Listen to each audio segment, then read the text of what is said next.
സാഗരം കുടുംബ പ്രാർത്ഥനയും സത്സംഗവുമാണ് ഇപ്പോൾ തുടങ്ങാൻ പോകുന്നത്. രണ്ടാം ഘട്ടത്തിലുള്ള കുടുംബ പ്രാർത്ഥനയിൽ നമ്മൾ പഞ്ചമഹായജ്ഞമാണ് ചെയ്യുന്നത്. പഞ്ചമഹായജ്ഞം എന്ന് പറയുന്നത് 5 യജ്ഞങ്ങൾ നമ്മൾ നിത്യജീവിതത്തിൽ അനുഷ്ഠിക്കേണ്ടതാണ്. എല്ലാം അനുഷ്ഠിക്കാൻ നമുക്ക് ജീവിത സാഹചര്യങ്ങൾ എല്ലാവർക്കും പറ്റാത്തതുകൊണ്ട് നമ്മളിതുപോലെ എല്ലാവരും കൂടി ചേർന്നിട്ട് ഇടയ്ക്ക് ഒരു ദിവസം എല്ലാ ഭവനത്തിലും ഇത് നടത്തേണ്ടതാണ്. ഋഷിയജ്ഞം, ദേവയജ്ഞം, പിതൃയജ്ഞം, ഭൂതയജ്ഞം, അതിഥിയജ്ഞം, ഇവയാണ് പഞ്ചമഹായജ്ഞങ്ങൾ എന്ന് പറയുന്നത്. അതിഥി യജ്ഞം എന്ന് പറയുന്നത് ക്ലാസ്സിലുള്ളവർക്കൊക്കെ അറിയാം. അതിഥി യജ്ഞം എന്ന് പറയുന്നത് നമ്മള് പൂജിക്കപ്പെടാൻ അർഹതയുള്ള ഒരാള്, ജ്ഞാനിയായിരിക്കുന്ന ഒരാളെ ഉപചാരപൂർവ്വം വീട്ടിൽ വിളിച്ചുകൊണ്ടുവന്ന് വർഷത്തിൽ 2 തവണയെങ്കിലും അദ്ദേഹത്തിന് ഉപചരിച്ച് ഭക്ഷണം കൊടുക്കുന്നത് അതിഥി യജ്ഞമാണ്. ഓം മൃതം ച സത്യം ച ഭീതാതവസോധ്യജായതത്തതോ രാത്രിജായതത്തത സമുദ്രോ അർണവ. ഓം സമുദ്രാദർണവാദതി സംവത്സരോ വജായത ഹോരാത്രാണി വിദധദ്വിശ്വസ്യ നിഷതോ വശി. ഓം സൂര്യാചന്ദ്രമസൗ ധാതായഥാ പൂർവമകൽപയദ്ദിവംശ പൃഥ്വീം ച അന്തരീക്ഷമതോ സ്വഹ. ഓം ശം നോ ദേവീരവിഷ്ടയ ആവോ ഭവന്തു വീതയേ സംയോരവിശ്രവന്തു നഃ. ഓം പ്രാചീതി അഗ്നിരധിപതി രസിതോ രക്ഷിതാദിത്യ ഇഷവഃ തേഭ്യോ നമോ അധിപതിഭ്യോ നമോ രക്ഷിതഭ്യോ നമ. വിശുഭ്യോ നമയേഭ്യോ അസ്തു യോസ്മിൻ ദ്വിഷീയം വയം വിഷ്ണുസ്തംഭോജം ഭേദത്മഃ. ഓം ദക്ഷിണാദികിന്ദ്രോ അധിപതി സ്ഥിരശിരാജി രക്ഷിതാ പിതരേഷവഃ തേഭ്യോ നമോ അധിപതിഭ്യോ നമോ രക്ഷിതഭ്യോ നമ. ഇഷുഭ്യോ നമേഭ്യോ അസ്തു യോസ്മിൻ ദ്വിഷീയം വയം വിഷ്ണുസ്തംഭോജം ഭേദത്മഃ. ഓം പ്രതീജിരിക്വരുണോ അധിപതി പ്രദാപൂ രക്ഷിതാന്യമിഷവഃ തേഭ്യോ നമോ അധിപതിഭ്യോ നമോ രക്ഷിതഭ്യോ നമ. ഇഷുഭ്യോ നമേഭ്യോ അസ്തു യോസ്മിൻ ദ്വിഷീയം വയം വിഷ്ണുസ്തംഭോജം ഭേദത്മഃ.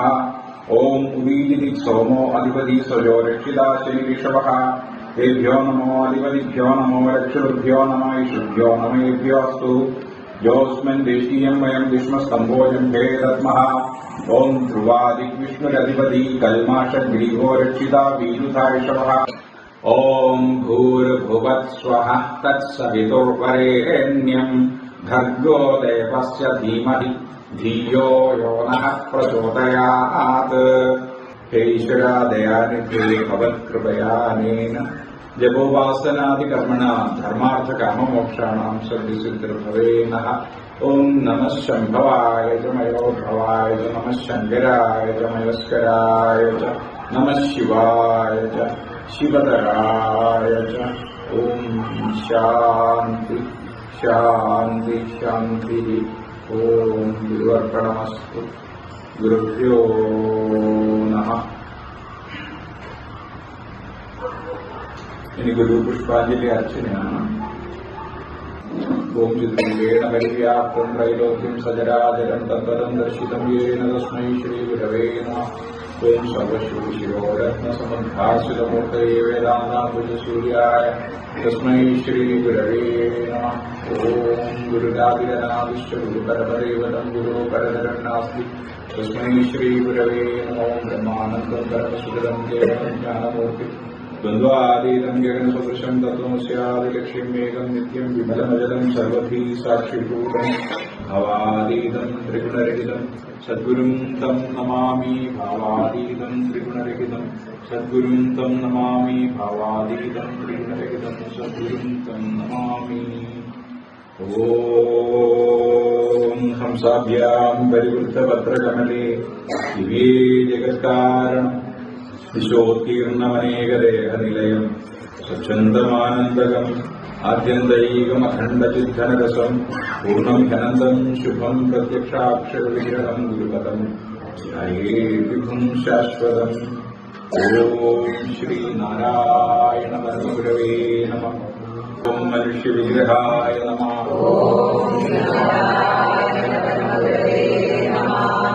ഓം സത്വഗുണോത്തമായ നമഃ. ഓം പ്രതിഷ്ഠാത്മനേ നമഃ. ഭയക്രോധശോകമോഹമാനസായ നമഃ. ായ നമഃ. നിർമ്മലായ നമഃ. അഖണ്ഡ സച്ചിദാനന്ദ സ്വരൂപായ നമഃ. ഓം വിശ്വവ്യാപിനമായ ദേവമമലം നിത്യം പരം നിഷ്പരം നിത്യോദ്ബുദ്ധ സഹസ്രപത്രകമലേ ലുബ്ധാക്ഷരേ മണ്ഡപേ നിത്യാനന്ദമയം സുഖൈകനിലയം സത്യം ശിവം സ്വപ്രഭം ധ്യായേ ഹംസപദം പരാപരതരം സ്വച്ഛന്ദ സർവാഗമം. ഓം സഹനാവവതു സഹനൗ ഭുനക്തു സഹ വീര്യം കരവാവഹൈ തേജസ്വിനാതീതമസ്തു മാ വിദ്വിഷാവഹൈ. ഓം ശാന്തി ശാന്തി ശാന്തി. ഓം ഗണപതേ നമഃ. ഓം ത്രയംബകമജാമഹേ സുഗന്ധം പുഷ്ടിവർദ്ധനം ഉർവാരിണോ ബദ്ധനാത്മജ്യോതിഷ്യമാനുദാ സ്വാഹ. ഓം ഗുരുർബ്രഹ്മാ ഗുരുർവിഷ്ണു ഗുരുദേവോ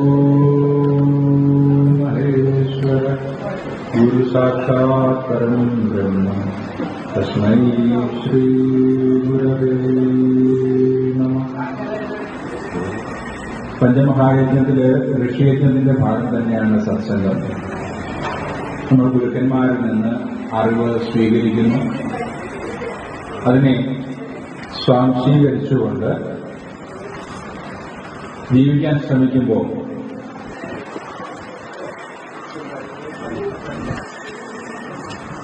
അതിന് വരുന്ന തടസ്സങ്ങൾ ഒരുപാടായിരിക്കും. ആ തടസ്സങ്ങളെ ഇല്ലാതാക്കാൻ വേണ്ടിയിട്ടാണ് സത്സംഗം എന്ന് പറയുന്ന സംവിധാനമുള്ളത്. ആ സത്സംഗം നമ്മൾ ശ്രദ്ധയോടെ കേട്ടാൽ നമ്മിൽ അടിഞ്ഞുകൂടിയിരിക്കുന്ന സൂക്ഷ്മമായ മാലിന്യങ്ങൾ അതോടുകൂടി ഇല്ലാതാകും. ഗുരുവിൽ നിന്ന് ലഭിക്കുന്ന ജ്ഞാനം ജീവിതത്തിൽ പാലിക്കേണ്ട നിയമമാണ്. എന്തിനാണ് ഇത്തരം നിയമങ്ങളൊക്കെ പാലിക്കുന്നത്? മര്യാദയ്ക്ക് എല്ലാവരും ഒന്ന് ജീവിച്ചാൽ പോരെ. അവനവന്റെ ജോലിയും ചെയ്ത് ഭക്ഷണം സമ്പാദിച്ച്, വസ്ത്രം സമ്പാദിച്ച്, ഗൃഹം സമ്പാദിച്ച്, വാഹനം സമ്പാദിച്ച്, ബന്ധുമിത്രാദികളുടെ കാര്യങ്ങളൊക്കെ നോക്കി അവരെയൊക്കെ സന്തോഷിപ്പിച്ച് വീട്ടിലൊക്കെ സന്തോഷമായിട്ടങ്ങ് കഴിഞ്ഞാൽ പോരെ എന്ന് ചോദിക്കും. എല്ലാവരുടെ ആവശ്യം എന്താണ്? സമാധാനം കിട്ടണം, അല്ലേ? ചെയ്യുന്ന എല്ലാ കർമ്മങ്ങളിലും നമുക്ക് സമ്പൂർണ്ണ തൃപ്തി ഉണ്ടാവണം, അതിലൂടെ ആനന്ദം ലഭിക്കണം, പിന്നെ നമുക്ക് ശാന്തിയോടെ സമാധാനത്തോടെ ജീവിക്കണം.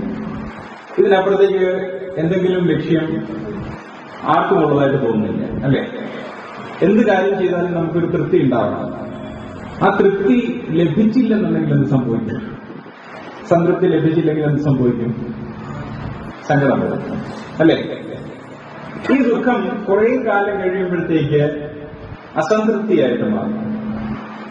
നമ്മുടെ മനസ്സ് ചെകഞ്ഞെടുക്കും.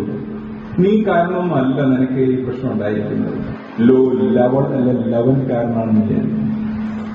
നമുക്ക് സന്തോഷം കിട്ടാത്തതിന്റെ, നമുക്ക് സുഖം കിട്ടാത്തതിന്റെ കുഴപ്പം നമ്മളല്ല എന്ന് നമുക്ക് വരുത്തി തീർക്കണം. അതിന് ആവശ്യക്കാരൻ മനസ്സാണ്.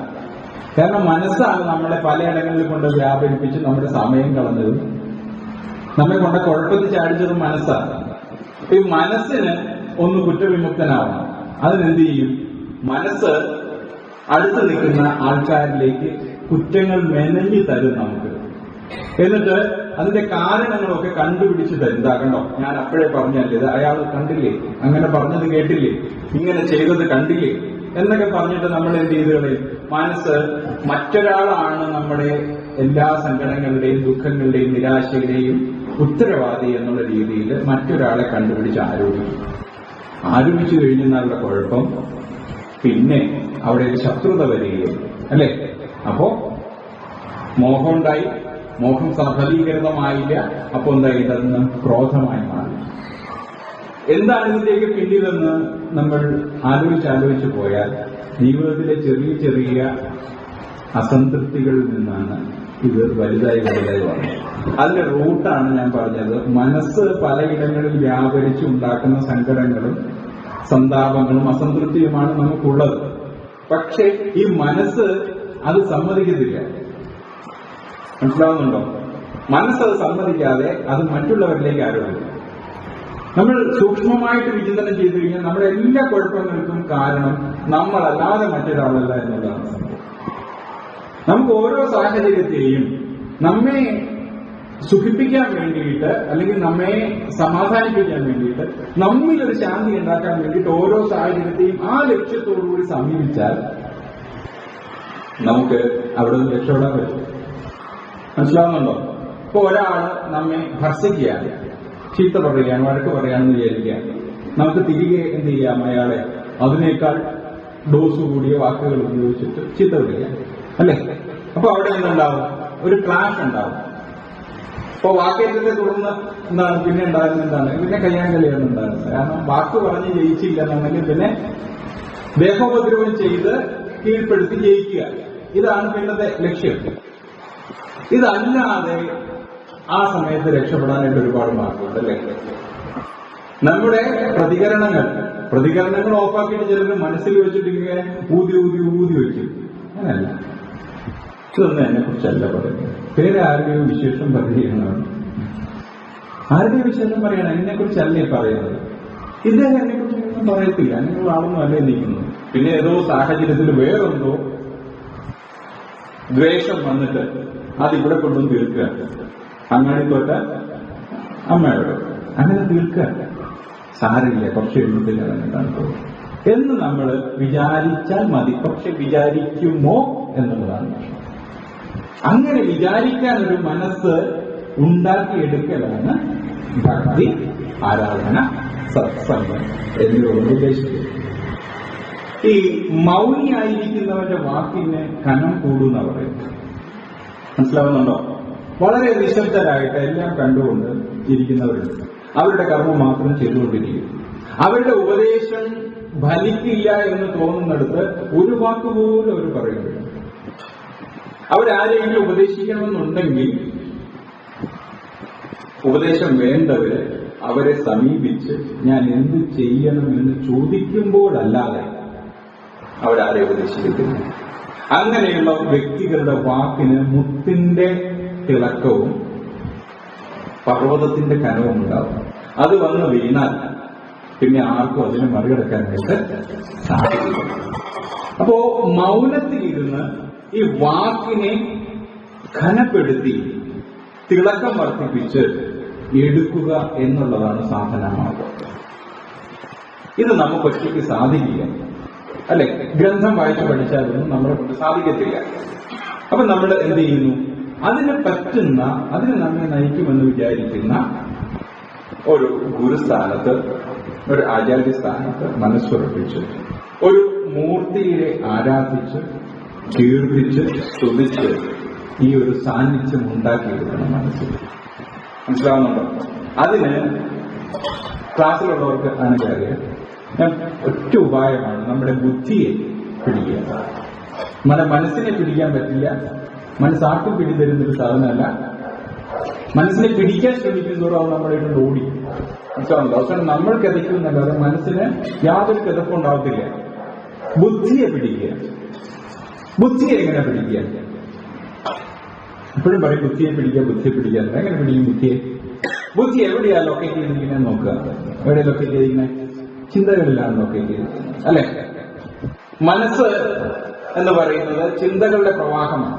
അത് ഇന്നലെ നടന്നതും നാളെ നടക്കാനിരിക്കുന്നത് കൽപ്പിച്ചു കൂട്ടിയും ഇന്ന് നടക്കുന്നതിനെ അതിന് തോന്നുന്ന രീതിയിലും ഒക്കെ വന്ന് വ്യാഖ്യാനിച്ച് പറഞ്ഞു തരും, അല്ലെ? പക്ഷേ നമ്മൾ അതിൽ നിന്ന് എന്ത് എടുക്കണം? ഇപ്പൊ ഒരു കാര്യം കണ്ട ഇതിൽ നിന്ന് എനിക്കുള്ളത് ഏതാണെന്നല്ലേ നമ്മൾ ആദ്യം ആലോചിക്കുന്നത്. ബുദ്ധി എപ്പോഴും നോക്കുന്നത് ഈ ആൾക്ക് എന്ത് കിട്ടും, എങ്ങനെ കിട്ടും, ഒരു സാഹചര്യത്തിൽ പോയാൽ അവിടെ നമുക്ക് അനുകൂലമായതെടുക്കുക. ശിവഗിരി തീർത്ഥാടനത്തിന് പോകും, ശ്രീനാരായണ ഗുരുദേവന് 8 ലക്ഷ്യങ്ങളൊക്കെ തന്നിട്ടുണ്ട്, സമ്മേളനങ്ങളൊക്കെ അത് നടക്കുന്നുണ്ട്. പക്ഷെ നമ്മൾ പോയാൽ എന്ത് ചെയ്യുന്നു? നമ്മൾ ആദ്യം നോക്കുന്നത് ഗുരുപൂജ ഹാളിലേക്കുള്ള ക്യൂ എത്രത്തോളം ഉണ്ടെന്ന്. കാരണം ഇപ്പം നിന്ന 1:30 കഴിച്ചിട്ട് 2 മണിയുടെ വണ്ടിക്ക് പോവാം. നമ്മുടെ ബുദ്ധി ഉടനെ അതിനാണ് പ്ലാൻ ചെയ്യുന്നത്. അപ്പൊ മറ്റുള്ള എല്ലായിടത്തും നമ്മൾ സമയം വെട്ടിക്കുറച്ചിട്ട് ഇവിടെ നമ്മൾ കൊണ്ടുവന്ന് കഴിക്കും. കുറച്ച് സമയം ഉണ്ടെന്ന് വിചാരിക്കുക. ബുദ്ധി പറയും പ്രസംഗമൊന്നും കേട്ടിട്ട് എന്താവശ്യത്തിന് പ്രാർത്ഥന. അത് കുറെ പെണ്ണുങ്ങളിരുന്ന് പാട്ട് പാടുന്നു. നമ്മൾ എന്ത് ചെയ്യുന്നു? നമുക്കിവിടെ ചുറ്റിനും ഒന്ന് നോക്കാം. എന്താണ്? കുറെ സാധനങ്ങളൊക്കെ വന്നിട്ടുണ്ട്. അപൂർവമായ സാധനങ്ങൾ ഇത്തരം സന്ദർഭങ്ങളിലേക്ക് കിട്ടുകയും ചെന്ന് ചീനച്ചട്ടി സഹിതം അവിടുന്ന് പോകും. മനസ്സിലാവുന്നുണ്ടോ? അപ്പൊ അവരുടെ ബുദ്ധി അവർക്ക് പറഞ്ഞു കൊടുത്തിരിക്കുന്നത് ഈ സ്ഥലം എന്ന് പറയുന്നത് നിനക്ക് അപൂർവമായ ചില സാധനങ്ങൾ കിട്ടാനുള്ള ഇടമാണെന്നാണ് പറഞ്ഞു കൊടുത്തിരിക്കുന്നത്. ഈ ബുദ്ധിയെ നമ്മൾ ഈശ്വരന് അഭിമുഖമാക്കി എടുക്കുകയാണ് വേണ്ടത്. ഇങ്ങനെ നമുക്കെന്ത് കിട്ടും എന്ന് പറഞ്ഞ് നടക്കുന്ന ബുദ്ധിയോട് പറയുക, ഈ കിട്ടുന്നതൊക്കെ കുറച്ചു നേരത്തേക്കുള്ള സുഖത്തിനുള്ളതാണ്.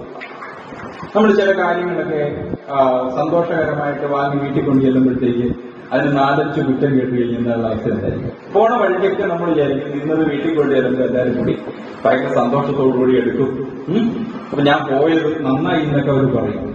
എന്തായാലും പോയത് നന്നായി, അതുകൊണ്ടാണല്ലോ ഇത് കിട്ടിയത് എന്നൊക്കെ പറഞ്ഞ് ചിക്കാരി ശംഭു മലക്കോട്ട കെട്ടുന്ന പോലെ നമ്മൾ വണ്ടിയിലൊക്കെ ഇരുന്ന് ഇങ്ങനെ ആലോചിച്ച് വീട്ടിൽ കൊണ്ടുവരുമ്പോഴത്തേക്ക് എന്ത് ചെയ്യും? ഇതിന് 0യുടെ വില പോലും ഇല്ല, അല്ലെ? എടുത്ത് അങ്ങോട്ട് വിട്ട് തട്ടി ഇങ്ങോട്ട് വിട്ട് തട്ടി ചിലപ്പോൾ എന്തിനിത് മേടിച്ചത്, എന്റെ ആവശ്യം എന്തെന്നൊക്കെ ചോദിച്ചു കഴിയുമ്പോഴത്തേക്ക് നമ്മളുടെ സ്പൈ. നമ്മൾ എന്താ ഉദ്ദേശിച്ചത്? സന്തോഷം ഉണ്ടാക്കാനും സമാധാനം ഉണ്ടാക്കാനും ഒരു ശാന്തത ഉണ്ടാക്കാനൊക്കെയാണ് നമ്മൾ ഉപയോഗിച്ചത്.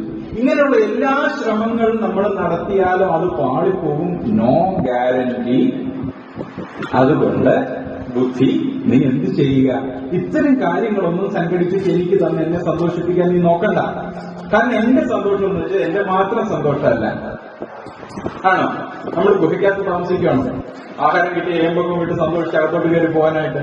നമുക്ക് ചുറ്റിനും ഒരുപാട് ഉപഗ്രഹങ്ങളും ഉപദ്രവങ്ങളും ഉണ്ട്, അല്ലേ? ചില ഉപഗ്രഹങ്ങൾ ഗ്രഹത്തെ ഉപദ്രവിക്കുന്നവരാണ്. അപ്പൊ ഇവരുടെ എല്ലാവരുടെയും ഒരു കളക്റ്റീവ് സന്തോഷമാണ് നമ്മൾ സന്തോഷമായിട്ട് എടുക്കാറുള്ളത്.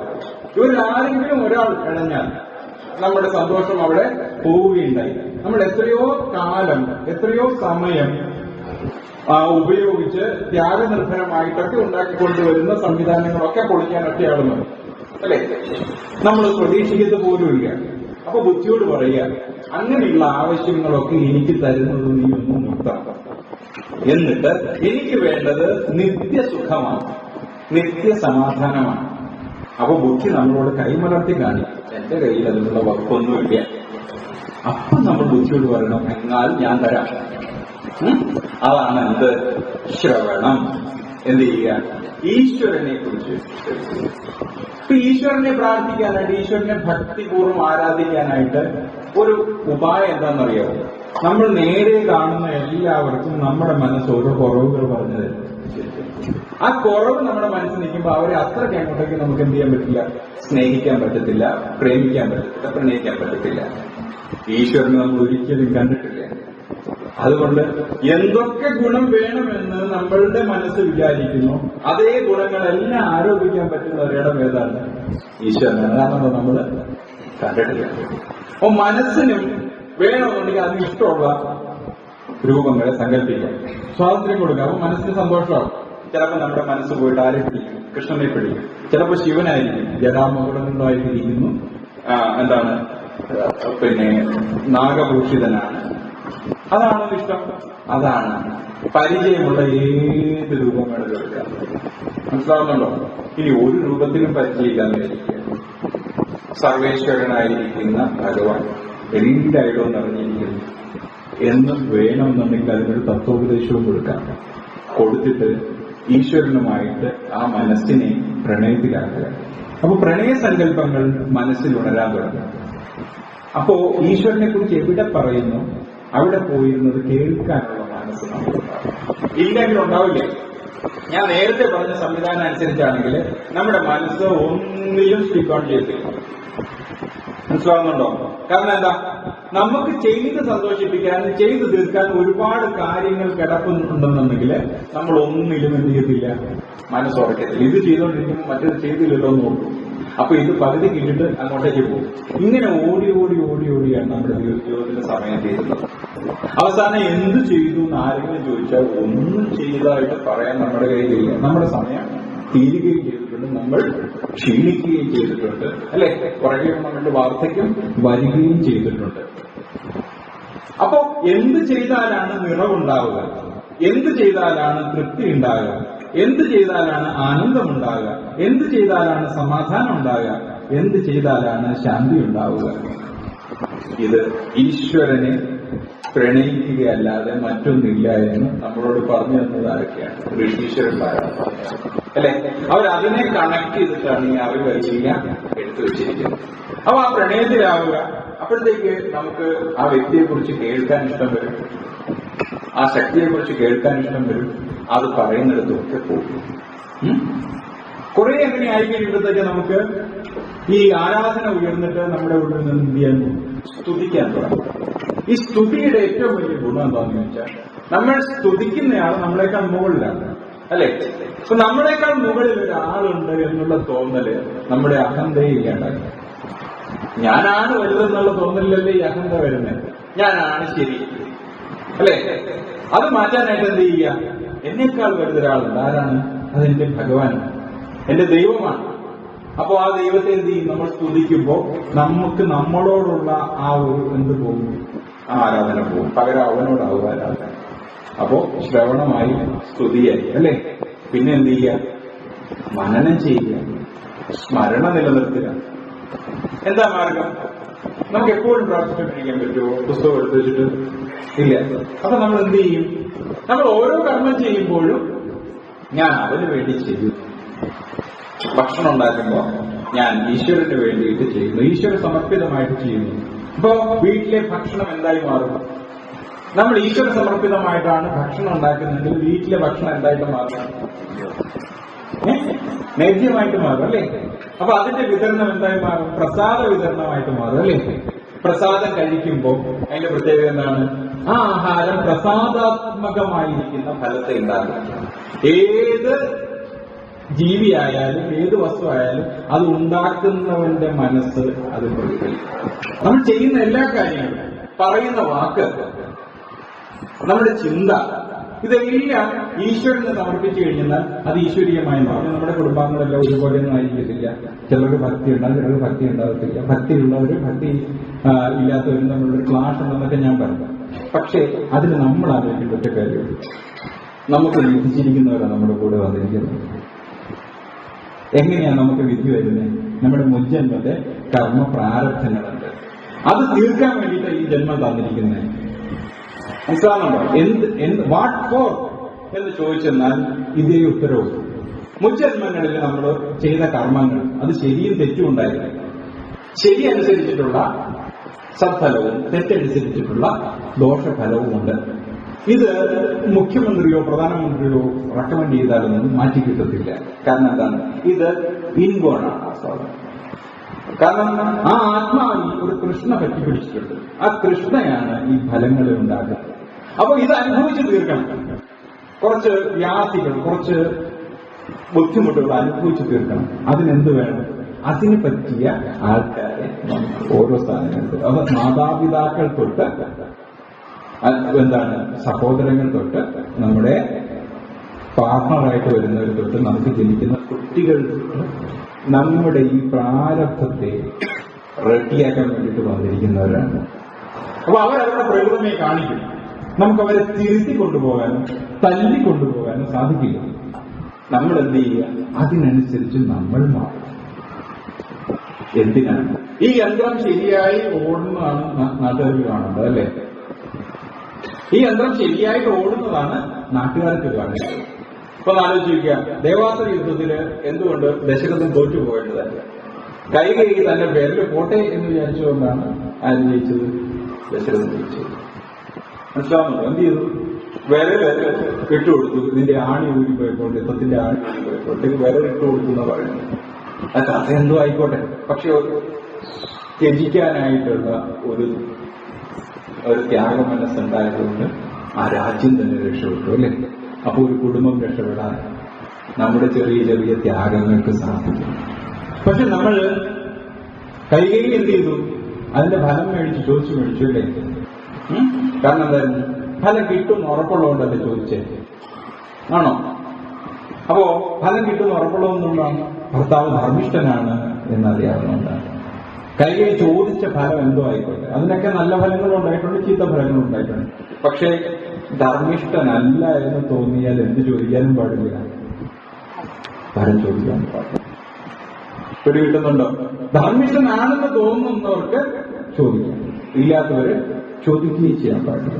ഇത് എവിടെ റിപ്പോർട്ട് ചെയ്തിട്ടുണ്ട്? നിങ്ങൾ ഈ ചെയ്തത് ഇത് നിങ്ങളുടെ ആത്മാവിൽ റിപ്പോർട്ട് ചെയ്തു. ഈ ചിത്രഗുപ്തൻ ഇരുന്ന് അവിടെ രജിസ്റ്റർ ബുക്കിലല്ല എഴുതുന്നത്, നമ്മിൽ തന്നെയാണ് എഴുതുന്നത്. നമ്മുടെ കർമ്മഫലമായിട്ട് എഴുതി തൂക്കിയിട്ടിരിക്കുകയാണ്. ഈ ആശുപത്രിയിലെ കൊണ്ടുവന്നാല് തീരാൻ പോകുന്ന രോഗികളുടെ കാലെ കൊണ്ടുവന്നൊരു ഒരു സാധനം തൂക്കിയിടും, ഡീലെന്നും പറഞ്ഞ് എഴുതിയിടുന്നു. നമ്മളൊരിക്കലും ഡയലൂട്ടഡ് സാധനമായിരിക്കും കിടക്കുന്നത്, അല്ലേ? ഇത് തീരാറായി എന്നുള്ള രീതിയിലാണ്. എന്നതുപോലെ ഓരോ കർമ്മം ചെയ്യുമ്പോഴും ഓരോ ത്യാഗം ചെയ്യുന്നുണ്ട് നമ്മുടെ ആത്മാവിൽ. അവസാനം എടുത്തു നോക്കിയിട്ട് ഈ ത്യാഗ് നോക്കി വായിച്ചിട്ട് എന്ത് ചെയ്തു? അടുത്ത ജന്മം തീരുമാനിക്കും. അപ്പോഴാണ് ചിലരൊക്കെ സുഖിക്കണമെന്ന് മാത്രം ആഗ്രഹിക്കുന്ന ഒരു ഭംഗിയായിട്ട് പിന്നെ വേറെ ചിന്തയൊന്നുമില്ലല്ലോ. കൊടുക്കും, നമുക്ക് ഇഷ്ടമുള്ളതാണ് കൊടുക്കുന്നത്. നമുക്ക് ഇഷ്ടം നമ്മൾ അർഹിക്കുന്നതാണ് തരുന്നത്. മനസ്സിലാവുന്നുണ്ടോ? ചിലര് പറന്ന് നടക്കണമെന്ന് ആഗ്രഹം, എവിടെ നിന്നോ നിൽക്കത്തില്ല. പിറ്റേ പ്രാവശ്യം തത്തമ്മയായിട്ട് ജനിക്കാം, സുഖമായിട്ട് പറന്ന് നടക്കാമല്ലോ. ഈ ആത്മാവിലേക്ക് നമ്മുടെ ആഗ്രഹങ്ങൾ ചെന്ന് അടിക്കുന്നത്. മനസ്സിലാവുന്നതോ? അതനുസരിച്ചിട്ട് എന്ത് ചെയ്യുന്നു?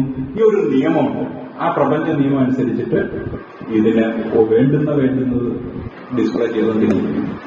അപ്പോ അതനുസരിച്ചാണ് നമ്മളെല്ലാവരും ഓരോരുത്തരുടെ കൂടെ വന്നിരിക്കുന്നത്. അതുകൊണ്ട് എന്ത് ചെയ്യുക?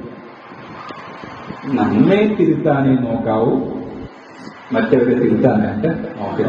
ഞാൻ ഭക്തനാണ്, ഇവർക്കൊന്നും ഭക്തിയില്ല എന്ന് പറയുന്നത്. ഞാൻ ഭക്തനാണെന്ന് പറയുന്നവൻ ഭക്തനല്ല, ഞാൻ ഭക്തനാവാൻ ആഗ്രഹിക്കുന്നവനാണ്. ശ്രമിക്കുകയല്ല, അവർ ആഗ്രഹിക്കുക. മഹത്തുക്കളൊക്കെ ഒരു കാര്യം പറയും, എന്താണെന്നറിയോ?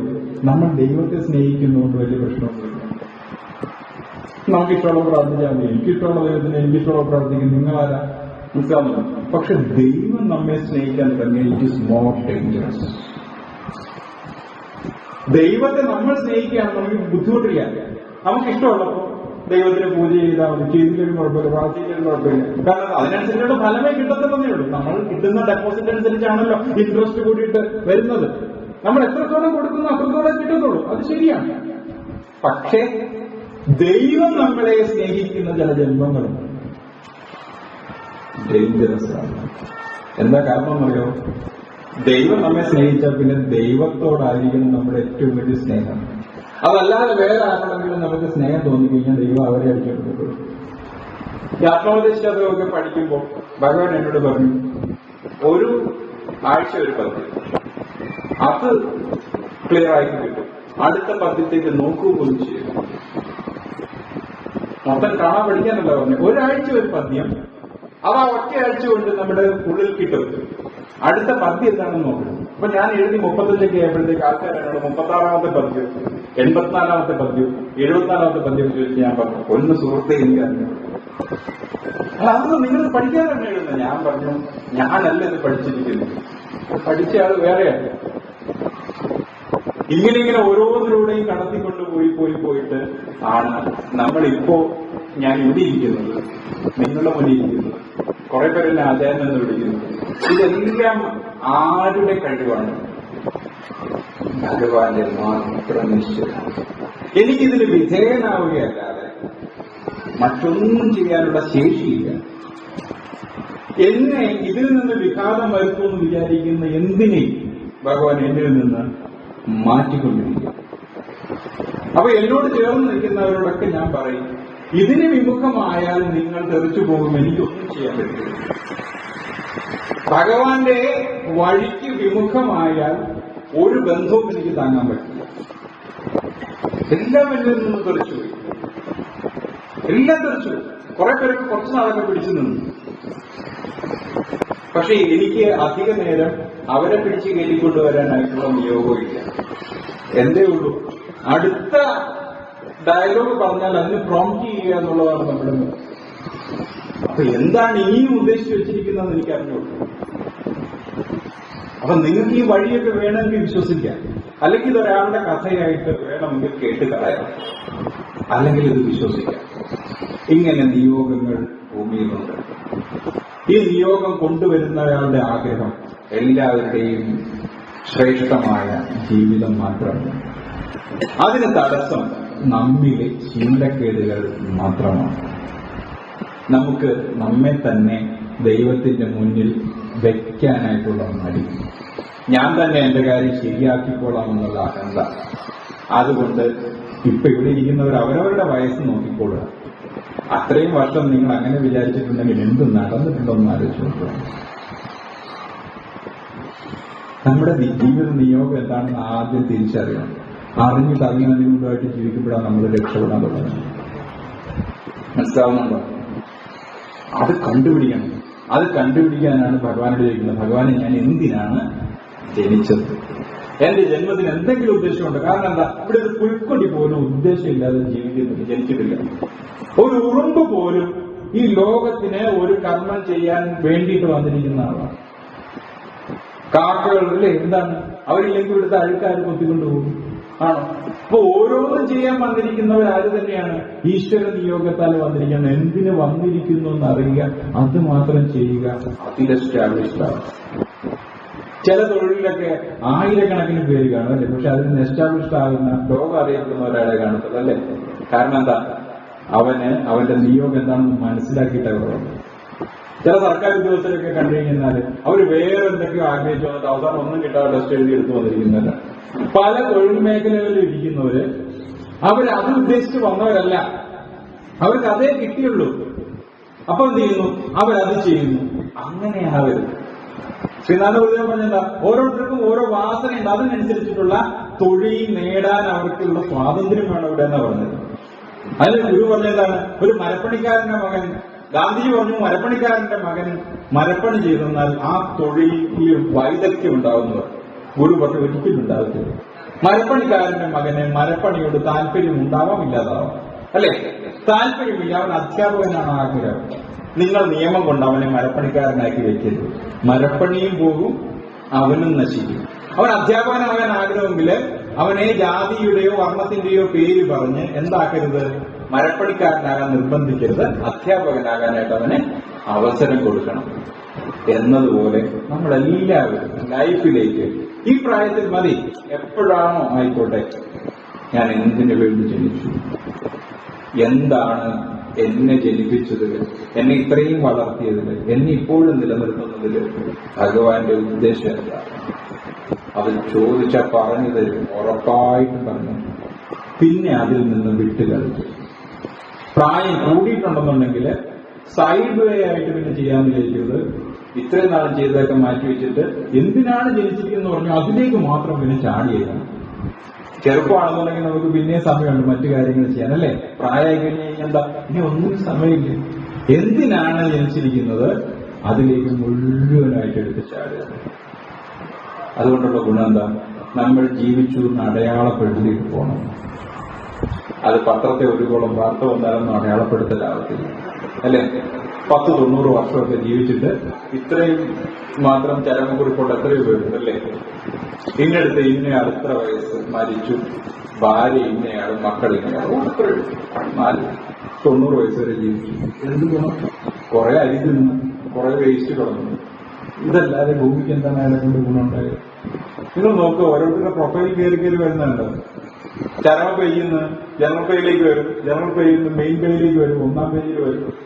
ചിലർക്ക് വേണ്ടിയിട്ട് ആ പേജ് തന്നെ മാറ്റി വയ്ക്കും, അല്ലേ? മരിച്ചു കഴിയുന്നാല് വിടവാങ്ങി, വിട എന്നൊക്കെ പറഞ്ഞു കൊടുക്കുന്നുണ്ടിരിക്കുക. ആരാണ് ആ സ്ഥാനത്തേക്ക് വന്നത്? ചിലർ അത്രത്തോളം ജയിച്ചാലും അകത്ത് 4 കുളത്തിൽ പോകും പത്രത്തിൽ. ഞാൻ പത്രത്തിന് ഉദാഹരണം പറയുന്നത് പത്രമാണ് ഇതിന്റെയൊക്കെ ആധികാരികം എന്ന് വെച്ചിട്ടല്ല പറയുന്നത്, ഞാൻ അതിന്റെ ഒരു ഉദാഹരണം പറയുകയാണ്. പക്ഷെ ചിലരുടെ അങ്ങനെയല്ല, ആ പത്രം മുഴുവനും പേജ് മാറ്റി വയ്ക്കും. ചിലപ്പോൾ ഒരു ചാനൽ, ഇത്രയും ഓടി നടക്കുന്ന ചാനല് അന്നത്തെ ദിവസം മുഴുവൻ അയാളുടെ മരണം റിപ്പോർട്ട് ചെയ്യാൻ വേണ്ടി മാറ്റി വയ്ക്കും, അല്ലെ? എത്തരം ജന്മങ്ങളാണെന്നറിയാവോ? അവരാരാവാനാണ് ജനിച്ചതെന്ന് ബോധ്യപ്പെട്ടിട്ട് അതുമാത്രമായവരാണ്. പിടികിട്ടുന്നുണ്ടോ? അതാ ഗുരു പറയുന്നത്, അറിവിലമർന്ന് അതുമാത്രമായിട്ട്. ആ അറിവാകാം, തിരിച്ചറിവാകാം, വിവേകമാവാം. മനസ്സിലാവുന്നുണ്ടോ? അറിവ് ആരിൽ നിന്ന് കിട്ടുന്നതാണ്? ഗുരുവിൽ നിന്ന് കിട്ടുന്നതാണ്. തിരിച്ചറിവ് ആരിൽ നിന്ന് കിട്ടുന്നതാണ്? അനുഭവത്തിൽ നിന്ന് കിട്ടുന്നതാണ്. അറിവും തിരിച്ചറിവും ശരിയായി വിനിയോഗിച്ചാൽ എന്ത് കിട്ടും? വിവേകം കിട്ടും. ആ വിവേകം കൊണ്ട് വേണം ജീവിക്കാൻ. അപ്പോഴത്തേക്ക് ഇതുവരെ എവിടെയൊക്കെ നമുക്ക് തെറ്റിയോ അതെല്ലാം ഇന്നിപ്പോ ഈ സത്സംഗത്തിൽ ഭഗവാന്റെ മുന്നിൽ വയ്ക്കുക. എന്നിട്ട് ഇനി ശരി ഏതാണ് എന്ന് ഭഗവാനോട് ചോദിക്കുക, ആരാധനയോടെ ചോദിക്കുക, അംഗീകരിച്ചുകൊണ്ട് ചോദിക്കുക. എന്റെ പൊന്നുതമ്പുരാനാണ് ഭഗവാൻ എന്ന് വിചാരിച്ചുകൊണ്ട് ചോദിക്കുക. ആ നിമിഷം തൊട്ട് നമ്മൾ മറ്റൊരാളായി മാറിയിരിക്കുന്നു. നമ്മുടെ ജീവിതത്തിന് പുതിയ അർത്ഥങ്ങളുണ്ടാകും. ഇതുവരെ കിട്ടാത്ത സമാധാനവും സന്തോഷവും നമുക്ക് അനുഭവിക്കാനായിട്ട് തുടങ്ങും. അപ്പോഴാണ് മനസ്സിലാകുന്നത് ഇത്രയും കാലം നമുക്ക് കിട്ടിയ സന്തോഷമൊന്നും സന്തോഷമല്ല, സുഖമൊന്നും സുഖമല്ല. നമ്മൾ നമ്മളെ കാണുമ്പോൾ കിട്ടുന്ന ആനന്ദം മറ്റാരെ കണ്ടാലും കിട്ടില്ല. നമ്മുടെ ഉള്ളിലിരിക്കുന്ന നമ്മെ തന്നെ കാണുവാനായിട്ട് ഒരു പൊൻപാത്രത്തിന്റെ മൂടി തുറക്കേണ്ടതുണ്ട്. ആ മൂടി തുറക്കാൻ വേണ്ടിയിട്ടാണ് ഭഗവാനോട് ചോദിക്കേണ്ടത്. അത് ചോദിച്ച് ആ മൂടി തുറന്ന് അവനവനെ കണ്ട് എല്ലാവരും ആനന്ദിക്കുക. ഇതാണ് ഭഗവാൻ കണ്ണാടിയുടെ രസം ചുരണ്ടിയിട്ട് ഓം എഴുതി വെച്ച് പ്രതിഷ്ഠിച്ചതിന്റെ അർത്ഥം. അവനവനെ കണ്ടിട്ട് അവനവനിലെ അവനവനെ കണ്ടിട്ട് ആനന്ദിക്കുക. അതാണ് ഈശ്വര ദർശനം എന്ന് പറയുന്നത്. ഞാൻ ആരായിരിക്കുന്നു അതായിരിക്കുന്നതാണ് എന്റെ സാക്ഷാത്കാരം. നമ്മളിപ്പോ സാഹചര്യം കൊണ്ടെന്ന് പറയും, മറ്റുള്ളവരെ കുറ്റം പറയും, നമ്മളല്ലാണ്ടായിരിക്കുന്നവരായിരിക്കും.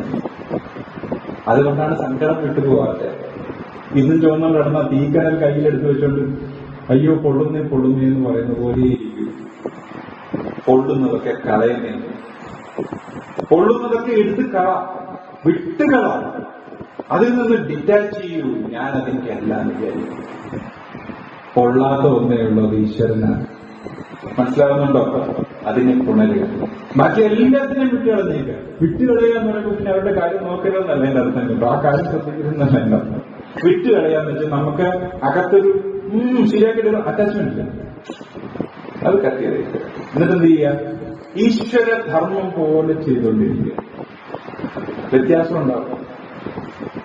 വ്യത്യാസം ഉണ്ടാവുമെന്ന് വെച്ചാല് നമ്മൾ ആരെയാണോ വിട്ടുകളഞ്ഞത് അയാൾ പതുക്കെ നമ്മൾ പറയുന്ന വഴിയിലേക്ക് വരാൻ തുടങ്ങും. നമ്മൾ ആരുടെ പുറകെയാണ് നന്നാക്കാൻ നടക്കുന്നത്, ഒരിക്കലും അവർ നന്നാക്കില്ല, നമ്മുടെ സമയം പോകും. പിടികിട്ടുന്നുണ്ടോ? പക്ഷെ നമ്മൾ ഈശ്വരീയമായ ധർമ്മത്തെ എടുത്തു പിടിച്ചിട്ട് അതിൽ നിന്നുകൊണ്ട് എല്ലാവർക്കും നമ്മൾ ചെയ്യേണ്ടത് ചെയ്തുകൊണ്ടിരുന്നാൽ കുറെ കഴിയുമ്പോൾ ആരൊക്കെയാണ് പോയത് അവർ നമ്മുടെ കാഴ്ചവെച്ചു. ഇതാണ് വിജയം. ആ വിജയം നേടിയെടുക്കാനായിട്ട് ഭഗവാനെ ആരാധിക്കുക, ആശ്രയിക്കുക, ഭഗവാനെ സമർപ്പിക്കുക എന്നതിനപ്പുറത്തേക്ക് മറ്റൊന്നും ചെയ്യാൻ നന്ദനെ കാണപ്പെടുന്നുവെങ്കിൽ എന്നിങ്ങോട്ടുള്ളതോട് കൂടിയത് അതിൽ തന്നെ ലയിക്കുന്നതാണ്. അതിനാല് പരമാത്മാവിന്റെ ഈ ക്ലാസ്സിൽ വരുന്നില്ല, പരമാത്മാവിന്റെ അല്ലേ? അപ്പോ ഈ കാണപ്പെടുന്നത് എല്ലാത്തിനും 3 ശരീരങ്ങളുണ്ട്. അതാണ്, ഒന്ന് കാണാവുന്ന ശരീരം, ഒന്ന് മനസ്സുപോലെ സൂക്ഷ്മമായ ശരീരം, പിന്നെ കണ്ണടച്ചാൽ കാണുന്ന ഇരുട്ട് പോലത്തെ ശരീരം, അല്ലെ? ഇത് എവിടെ നിന്നുണ്ടായി? പരമാത്മാവിൽ നിന്നുണ്ടായി. എന്ത് ചെയ്യും അത്? അതിൽ തന്നെ പോയി ലയിക്കും. അതിനാൽ പരമാത്മാവല്ലാതെ വേറൊന്നുമില്ല. അതുകൊണ്ട് അവനോട് പ്രാർത്ഥിക്കേണ്ടെന്ന് നീ എന്റെ സകല പാപങ്ങളെയും വറുത്ത് കളയും, അല്ലേ? നിന്റെ ദിവ്യമായിരിക്കുന്ന രൂപം എന്തെന്ത് ചെയ്യുക, ആ അനുഗ്രഹം ഇതാവണം നമ്മുടെ പ്രാർത്ഥന.